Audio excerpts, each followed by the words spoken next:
There we go. So did you have any thoughts, other than selfie sticks in museums, about the OED or some insights? Did you check out their website? What were some of your takeaways after last week's class? Anybody have any comments about that before I launch in? Yes, with your hand up. There you go. It's a part you can't see me point at you. Yeah, I went to the library, my public library, and borrowed The Professor and the Madman and watched it last weekend. And it was a wonderful movie. If you have not seen it, make an effort to see it, because all the things you told us about last week showed up in the movie, but Sean Penn and Mel Gibson were just wonderful in their roles. Yeah, thank you. Good. Now, did the class help? Excuse me, did it help you like follow the, the action, so to speak, a little bit better because you knew what was going on? Yeah, it did. Good. That's what we want. We want to explain popular films. What can we say? That's another OLLI class, right? Thank you for that. I'm glad you rented it, and I'm glad it was a good experience. That's good. That's marvelous. Anybody else have some thoughts before I launch into the American answer to the OED? Are you guys good? Eating your lunch? All excellent. I was mostly stunned by the women having to watch the banquet from the balcony. I couldn't get that image out of my head. It's yeah. It's so Victorian. It was such an expression of both the contempt, unconscious, I might add. I don't think men were necessarily actively they didn't think they actively denigrated women. They just didn't think about it. It's like you don't worry about whether your cow has feelings. I think that's really where their little heads came from. And the other is at this time, you have the suffragette movement actually succeeding. And so I just wonder how much of the male response during that time, during the 1920s, was in reaction to decades of women agitating for equal rights. And it always bothered the upper class educated men that women were being unfeminine. They were being pushy. They weren't falling into the quote normal course of events. They weren't accepting the way things are. Well, no, of course they weren't, but there was a lot of culture around not only denigration, but even violence towards women during the time leading up to that banquet. So it's kind of, I think there was maybe an edge of that too. It's like, okay, yes, you helped and you worked really hard and we still don't care. Like what? So yeah, very, very difficult. Dave, did you want to unmute and ask something? I just saw you gesture across your screen, so I wanted to catch you. Okay, you're good. All right. Anybody else have a comment before we launch into Webster's? Yes. This is a follow-up on this discussion on the role of women. In the Japanese language, for example, if I understand correctly, there was a separate language that would engage in, and I don't really know where that came from. I'm wondering if in the work that you've done, literary history and the publications, and how did that come about? There is a book called Snowflower, and I think Snowflower and the Secret Fan. And it's by Lisa C, S-E-E, and you probably can pick it up at Friends of the Library or even, the library. The women forever were never, quote, taught to read, write. They weren't taught the classics. It's as you know, and we discussed this, it's a form of institutionalized oppression. So they developed their own language. It's a more casual form of the character version of most Asian languages. And I think one of the terms is Kanja, Kanja. Okay, don't quote me on that. That's why I'm not writing it in the chat. And they communicated with each other in that language. So it's analogous to how we tweet our relatives or our good friends, where we use a combination of shorthand, your LOLs, also proprietary terms that only your friends would understand, and also emojis, right? So we haven't come very far from that. We always have a casual language, if you will, and a formal language. So in literature, if you're writing officially, if you're writing a grant, or you're writing to your congressperson, or you're writing a novel, there's a usage that you follow, and that's what we'll talk about with Webster and Worcester today. And then there's the casual version that's not grammatical, that doesn't have the same kind of rules because it's expedient and it's colloquial. The reason that just to back up a tad, if you indulge me, the reason that we know how to decode hieroglyphs, which is the formal language of the Egyptian culture, formal language for 3,000 years, a very consistent, very, very consistent culture, is because on the Rosetta Stone, the infamous Rosetta Stone, and you've read about it recently because the Cairo wants it back from London. And London is thinking, actually, the British Museum is actually thinking about it, which is really astonishing. So the reason that the Rosetta Stone worked was it had hieroglyphs on the top of it. It's a three-parter, hieroglyphs on the top, like we talked about in the first class. In the middle is casual Egyptian writing. So just a different level of writing, demonic. And then it had Greek. If you knew Greek, you could start extrapolating up and figuring out hieroglyphs. So we've always had that easy, casual language. And what is important, and I'm going to segue, thank you so much. What's important about dictionaries in this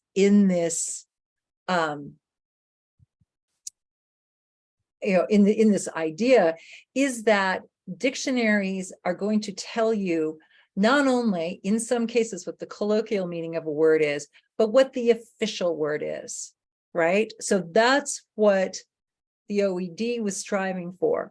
What is the right definition? And we talked a little bit about that last week as well. Who gets to decide what the right definition is? Well, let's talk about that, because as you know, America and England are two countries divided by a common language. So let's go and let's talk about Webster and the American version of the dictionary, because apparently, according to Webster, and I think he's correct, we needed our own after the Revolution of 1776. So I thought this was interesting. I pulled this out because it made my headlines, because I get certain feeds that are super geeky about words and dictionaries. And in April of 2022, a young man broke into the offices of the Merriam-Webster dictionary and threatened the staff over their new definitions of changing the definition of girl and boy to being more fluid and using the word they. Incensed this young man. Later, we discovered, and his mother came to his defense. He was what do we call that? Neurodivergent. So he was on the autism scale. But at the same time, what I find interesting is it's that important. The definitions that land in the dictionary, the definitions that we use and we assume as we speak, has weight. It's important. We forget it. It's like you don't know how important oxygen is until you have dived too deep on your snorkeling outing And you're like, how am I going to get all the way up when I just ran out of air? Suddenly oxygen is really, really important. You come up for air, you take a deep breath. No, you forget about it again. That's how we are with our language. We don't pay attention to it very often. And it's surprising, and I think important, to acknowledge and realize how much weight our words have, how important those definitions that are written down and codified are. And that's what we're going to talk about today, a little bit more. So, Noah Webster. Everybody knows the name, right? Because we have dictionaries with Webster's on it. Noah Webster was born in 1758. America declared their independence in 1776. About 1782, we became a nation. And Noah Webster, at about that time, said, that's all very well and good that we have Samuel Johnson's dictionary, because that's what everybody used. And we talked about Samuel Johnson last week. That's all very well and good, but we are a new country, and some of what we believe needs to be inserted into a new dictionary. That makes sense. For Britain, colonialism being a very large driving factor of their 18th and 19th centuries, colonialism has different goals. That's why when we looked at the OED, part of the goal of creating a standardized dictionary is also to standardize ideas and codify assumptions, so that a man is described as upright, British, practically wearing a wig. He's not black, brown, yellow, purple, green.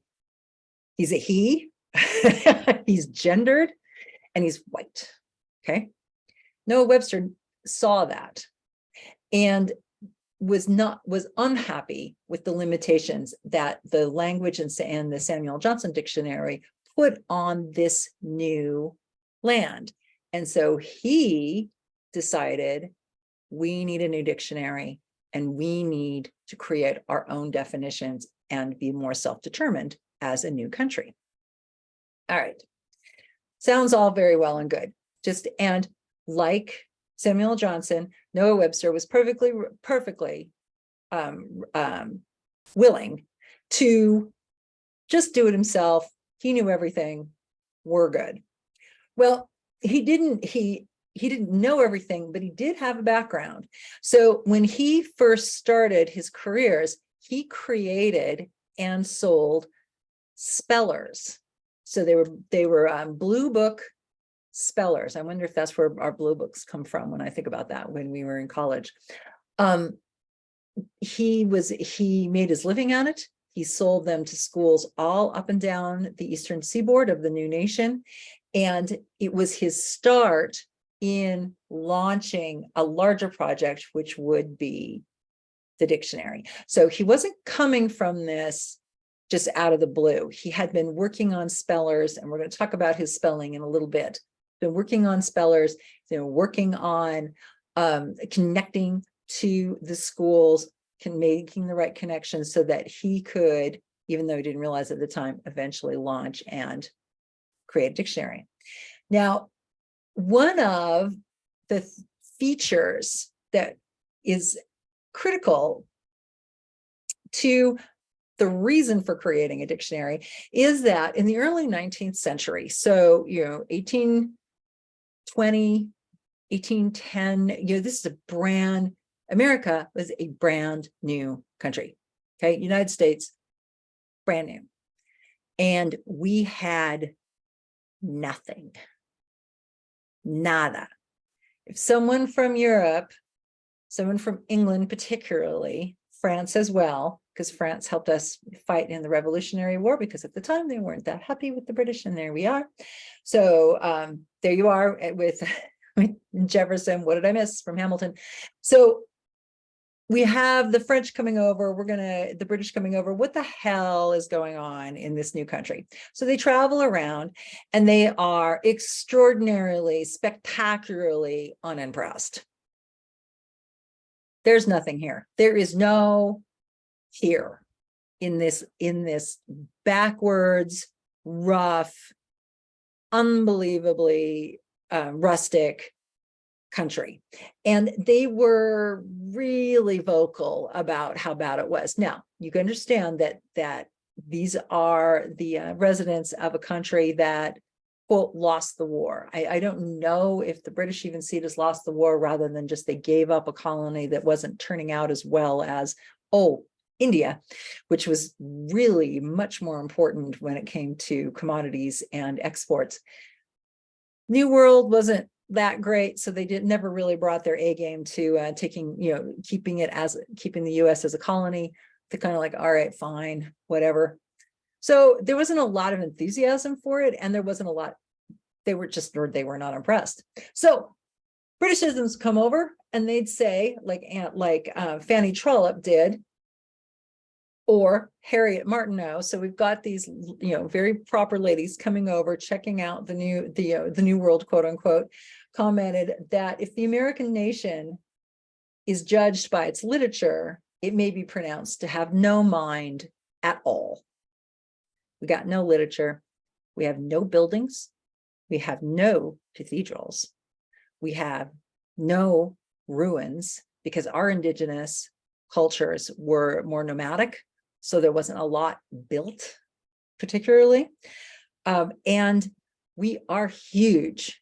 It's a huge, huge country. So if you're going on tour, it's just like somebody coming to San Francisco from the East Coast even. They come to San Francisco and they say, hey, we're in San Francisco.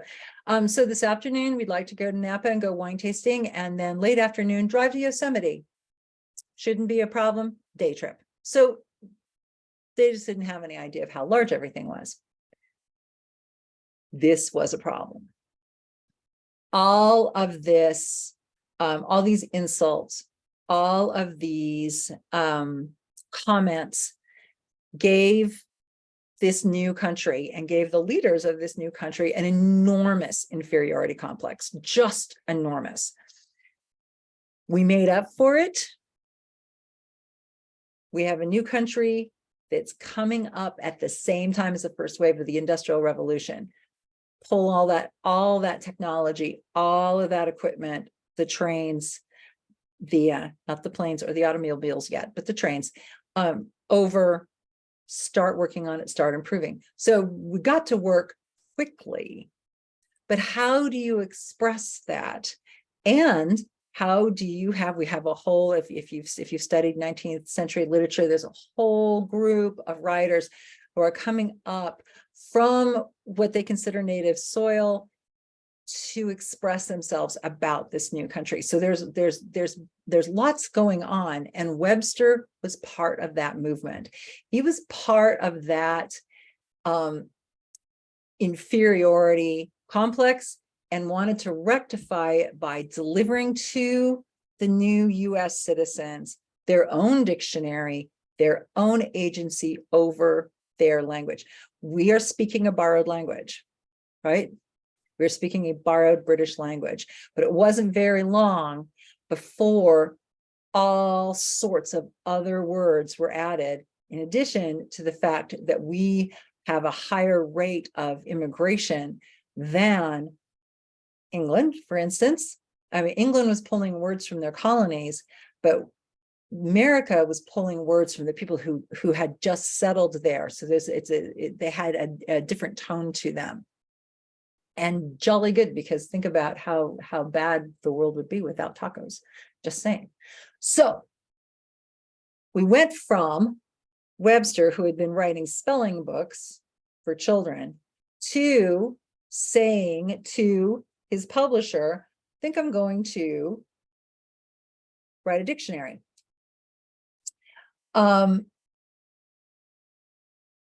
It was a great idea.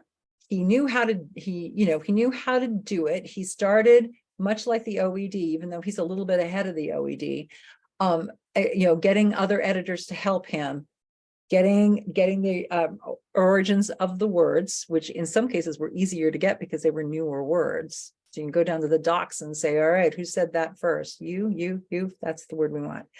But he also ran into some trouble because he was so conscious of spelling and his spellers.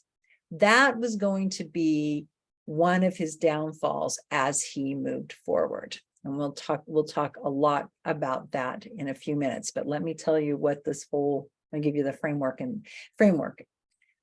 So Webster did not appreciate Samuel Johnson's book, because as we know, the Samuel Johnson's was kind of quirky and the you know, kind of the artistic output of an individual. Webster felt that Samuel Johnson didn't have enough words, scientific words or technology words. One could argue that they didn't exist when Samuel Johnson was creating his dictionary. But that did not prevent Webster from cheerfully taking the words he needed from Johnson's dictionary. This is something that is not atypical. And we will see more and more of that as these dictionaries grew. But very much, you know, someone will say, okay, that dictionary had that definition, good enough, throw it in. Or in the case of Webster, used much of what Samuel Johnson did and then went from there to modify it. So you needed some sort of outline for a project this enormous, and Webster took it. So the dictionary, and this is important to the upcoming dictionary war. Everybody is either taking from each other or asking for help. Okay, so we will see that even even Webster later worked with and asked for help from the Murray publisher and the publishers of the OED, and they would cross-reference and borrow each other's definitions. The job was too big to hold on to exclusively.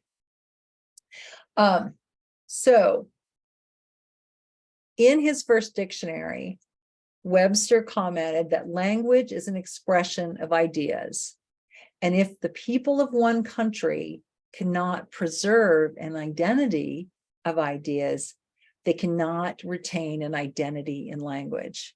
In other words, language does define who and how a country is.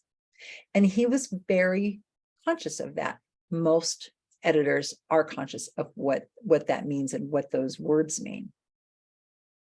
So one of the things that we know is that we all have Merriam-Webster dictionaries. Merriam was the final publisher for Webster, and they threw their name in there. Webster became so popular and so what do I say, ubiquitous, that's the word I want, that in 1834, when the official copyright for Webster's first dictionary that was published in 1806 lapsed, because that was 30 years on copyrights. I think it's like it's 100 years now. That's why we've got books from 1923 out. You know, you can use them now. Their copyrights expired, but then it was 30 years, and after that, Webster's simply became synonymous with dictionaries, just like Kleenex is synonymous with tissue. So that can be good, it can be bad. It depends on what your goals were. Well, originally, Webster's goal was to own the whole shebang and be recognized for it. Webster was not necessarily the most gracious, social, aware individual. One could even say he was extraordinarily not woke. He was tenacious, he was focused, he cared, but he went about it in, as we will see, in some ways where he got in his own way and tripped up on a number of things. So he had a editor, a partner, his last name was Worcester, and Worcester, and I'll talk about him a little bit more, but Worcester was one of Webster's key editors on the first dictionary. Worcester then went off to do a sideline on pronunciations, made his own book. Webster objected because he felt that Worcester was walking away with his IP, and the game was on. It was a war, and there's a great book called The Dictionary Wars by Peter Martin. Very easy to read. Well, as these things are, it's very easy to read. And it is all about what I'm going to summarize coming up. But if you're interested, that's a fun book to grab. There's not a movie made out of it yet, but it's an interesting book to read. So the dictionary wars were fought on three fronts. For Webster, it was the British versus the American, which is his first salvo over the bow of the British ship steered by Samuel Johnson. He had domestic troubles, and the fight was personal. So he had a domestic front, a international front, and then his own stubbornness that he never did succeed in overcoming. So let's talk about the war. So Webster fought, as many people did, through the newspapers. He announced his intent to create a dictionary in the newspaper. It responded, people then wrote letters to the editor, both yay, go Noah, no you can do it, love your work with the blue speller, or you've lost your mind, or someone else is better at it, or don't mess with Johnson's dictionary and it's perfectly reasonable. The challenge that Webster had was that he could not leave it alone. He responded to every comment that anybody ever made about either him or his project. Does this sound familiar? Yes, he was an 18th century man locked in a Twitter war. He could not let go. This is not necessarily a productive way to create a dictionary, but it was his way and his personality to escalate every comment, everything that went down. And we'll see that that wasn't necessarily detrimental to the efforts, but it certainly took a toll on everybody involved.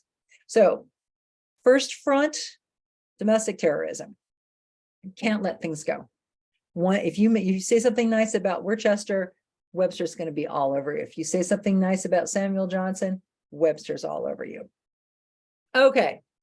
The second thing that Webster cannot let alone is his idea of spelling.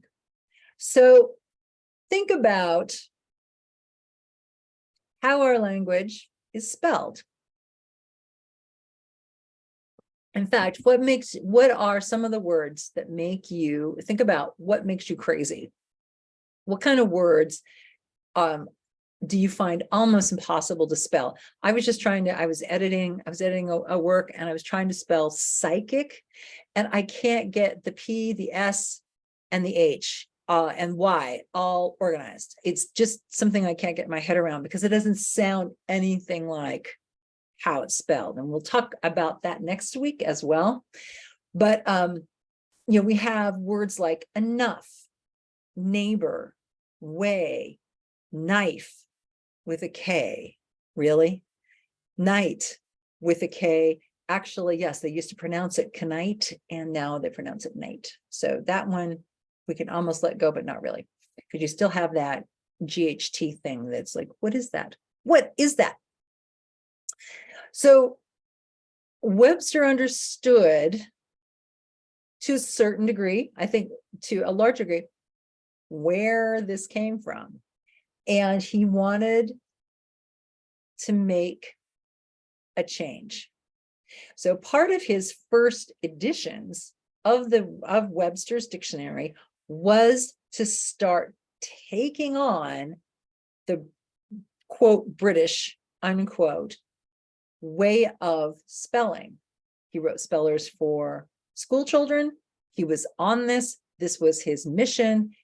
And he, on many levels, started to succeed. He started to make some he started to make some progress. So for instance, flavor, F-L-A-V-O-U-R.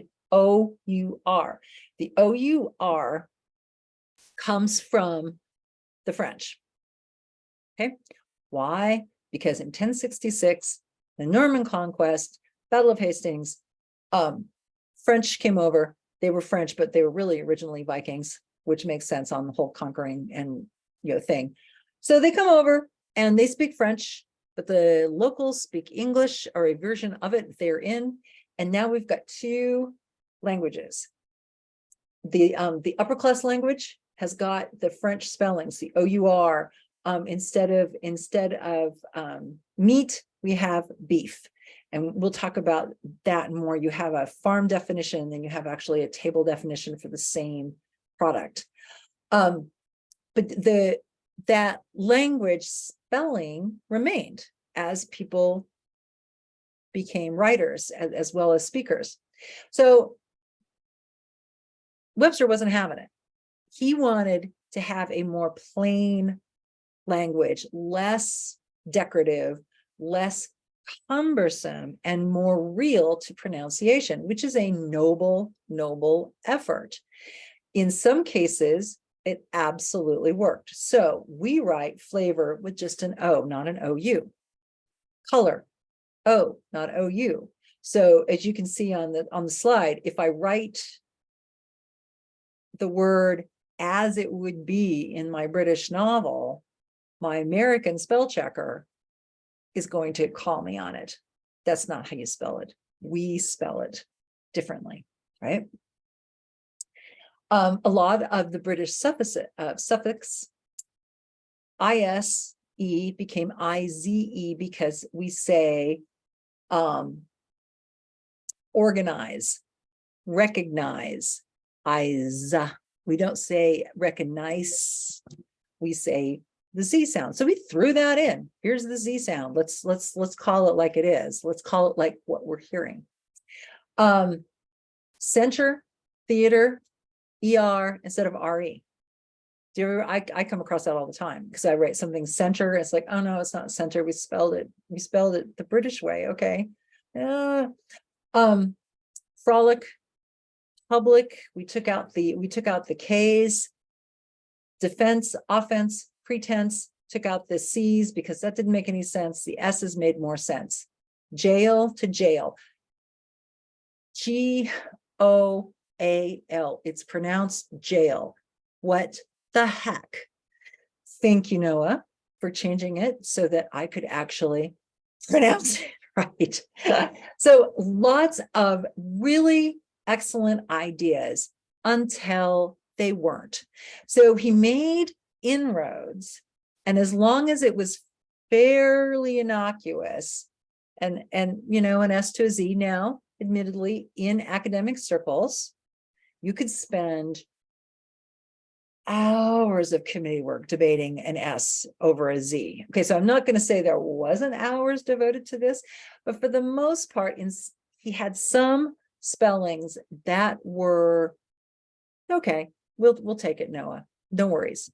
There were some others that did not fly at all.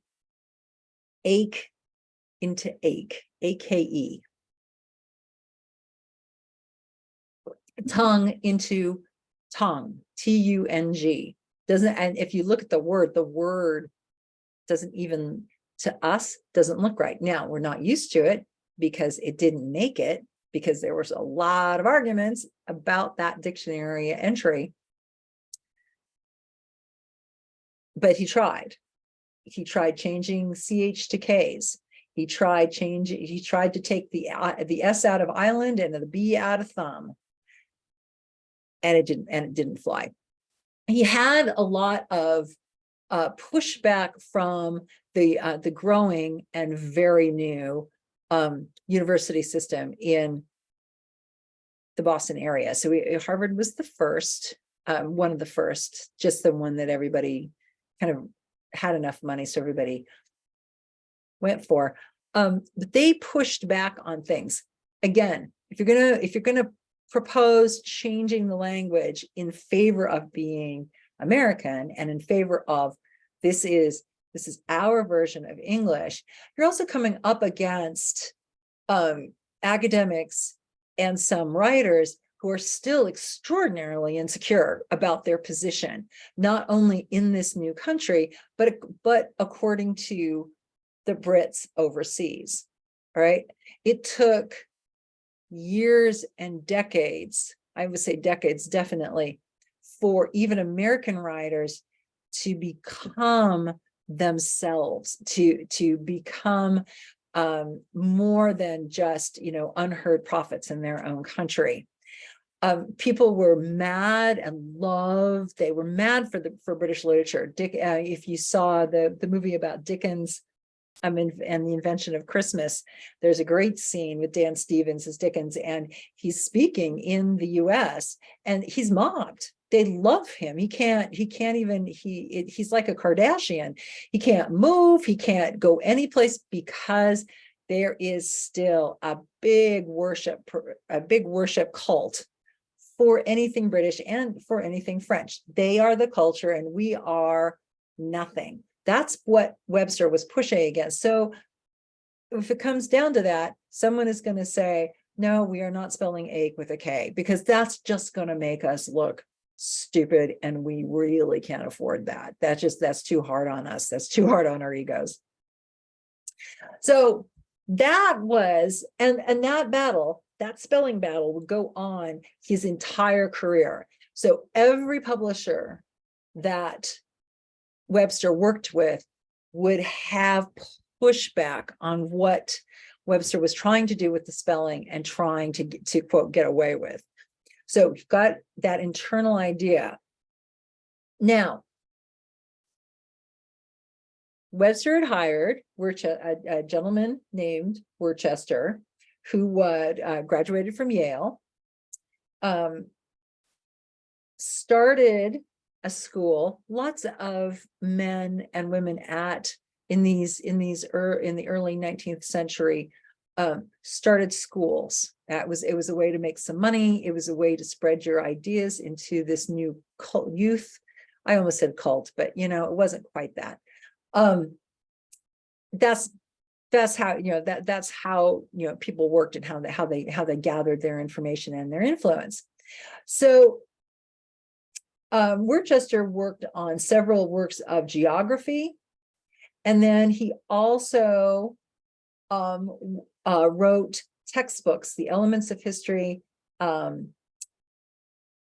theological works, wrote a journal in Europe in 1831, and he collected he co-edited, and I love the titles for these things, the Annual Almanac and Repository of Useful Knowledge, as opposed to you can see where Monty Python might come in on that, the Annual Almanac and Repository of Unuseful Knowledge. Very erudite man, very smart, very sensitive, and he, after working with as an editor, again, together, it's just a job, after he worked with Webster, he decided to create his own dictionary, and he focused on pronunciation.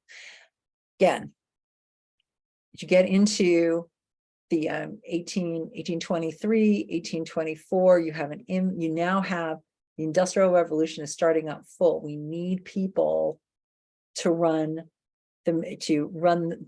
the factories. We can't pull like England had all sorts of people in the outlying areas, right? They've been around forever. America is not the same at all. You have an influx of more Brits, but more of everybody. And so those new immigrants need to know, how do you pronounce this language? Maybe English is not their first language. How do you pronounce it? What does it mean? What's going on? They need these written down dictionaries.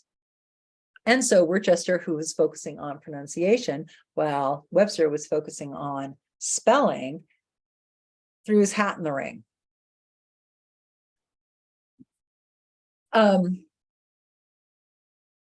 His was the first, and I love this description, a distinguished and gracious New England lexicographer. He used Johnson's dictionary as well. Both men were using poor Johnson, and his dictionary was called As Improved by Todd, abridged by Chalmers, with Walker's pronouncing dictionary combined. So here's our editors listed on the front with credit, which was lovely, and that's how Worcester rolled, and put it out in 1830. Dictionary was praised, but also immediately denigrated by Webster, who claimed that Worcester was a plagiarist and took Webster's work. It was game on. For the next 2 decades, let me see if I've got, yeah, a gross plagiarism. For the next 2 decades, Worcester and Webster would be head to head. It was the domestic terrorism point of Noah's career. They would spend years trying to beat each other to the publication finish line. They would 1806 Webster, 1820 Webster, 1827 Worcester, 1828, 1829 Webster. They go back and forth and back and forth. There was a huge panic in the here we go. This will give you an idea. There was a huge panic in, let me see if I've got the Univice and Goodrich. I think in 1846, 1847, when it was leaked that Worcester was going to publish a dictionary with illustrations. Webster blew, just practically gave himself a stroke, and pushed his updated dictionary ahead with some badly drawn, because the illustrations were all drawn, badly drawn illustrations, just to get out ahead of Worcester. Look, we have this too. So it was an arms race of words, and very seriously, and it was very seriously. Where does it? We'll find out where it plays out. So 1830, 1831, 1835 Worcester, 41 Webster, 46 Worcester, 47 Webster. Webster hooks up with Merriam at that point as a new publisher. Merriam has a lot to say. The Merriam brothers have a lot to say about Webster's spelling. So there's a lot of pushback with that. 1855 Worcester. During this back and forth, and 1855, what are we running up against? We're running up against the Civil War in 1860. So we're back and forth, publishing things as fast as the printers will run and getting it out there. The wars were also fought in the papers. So most people now, they're the reading public, let's say, were aware of this back and forth. I don't know if owning a Worcester versus owning a Webster's was ever a thing on the ground. It's like, oh, I can't believe you're using Worcester. Everybody knows Webster's the thing to do. And then someone else says, well, Webster is an egomaniac, and Worcester at least is a gentleman of refinement and character. So I want that dictionary. I don't know, but that would be an interesting thing to discover. Is like, was that like we say, virtue signaling, having that dictionary in your house, did that indicate something, right? No one ever said. As these two were battling it out, and using Samuel Johnson as their basis, Enter in, as we know, 1857, the idea of the OED is lost by Furnivall, right?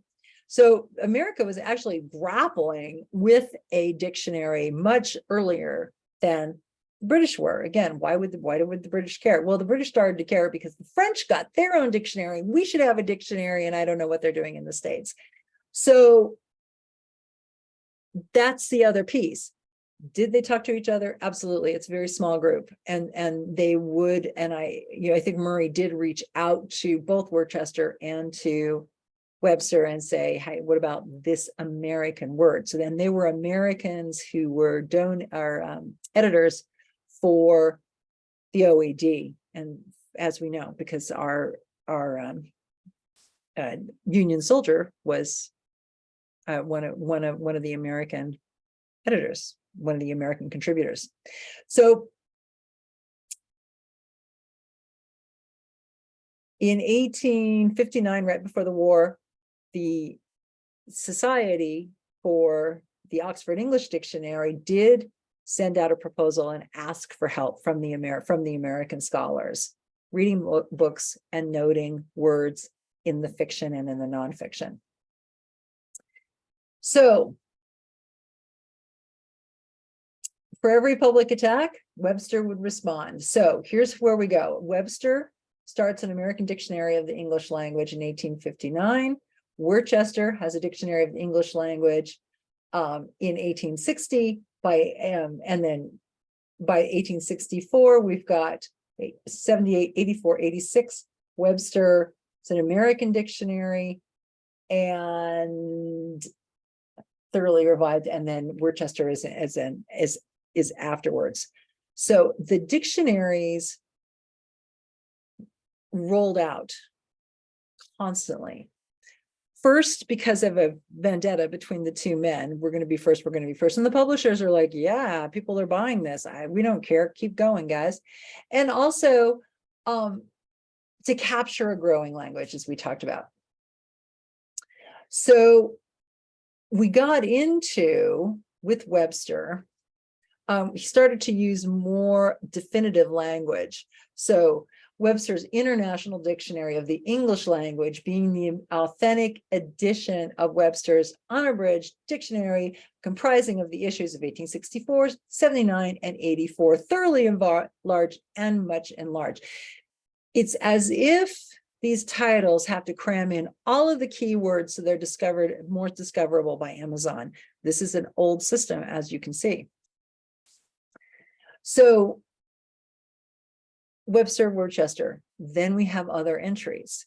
So in 1893, Funk and Wagnall created their own standard English dictionary. None of this is copyrighted, really. How can you copyright a language? One could argue. And they didn't, took from each other, had big arguments. So who wins? If you are going back and forth and back and forth and back and forth, who wins? Well, the rivalry did not stop even after Worcester passed away. Worcester died in 1865. His version of the Dictionary of the English Language was soon discontinued and went out of print.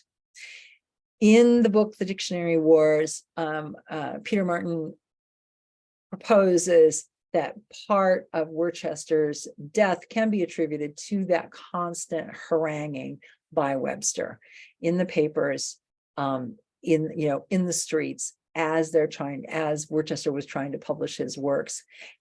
Webster just did not let up at all. So Worcester is out.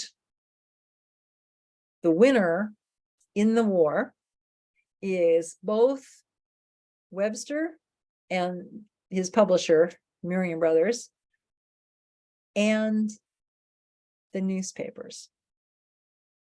The real winners were the burgeoning press of the time, and one can argue the American people. As tenacious and difficult as Noah Webster was, and he was, and as insane as he was about spelling and about just pushing that envelope, his arguments in the paper that appeared in the paper, that people talked about him. They talked about the new dictionary. So every time there was a new dictionary, there was another reason to discuss why you needed a dictionary. What were the new words? Did the new words upset you, like it did our young man at the beginning of our lecture?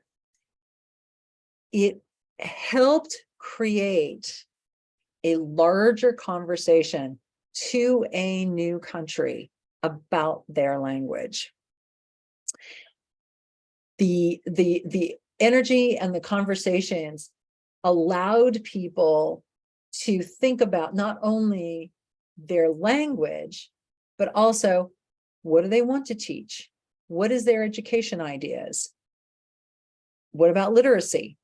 Does everybody read? Should they read? Is this encouraging people to read? And, you know, if it's a fight, if it's like bad news, just like the young men reading Penny Dreadfuls across the pond, that kind of argument brings the idea of literacy to the fore. Should every family have a dictionary? It's like, should everybody have a Alexa?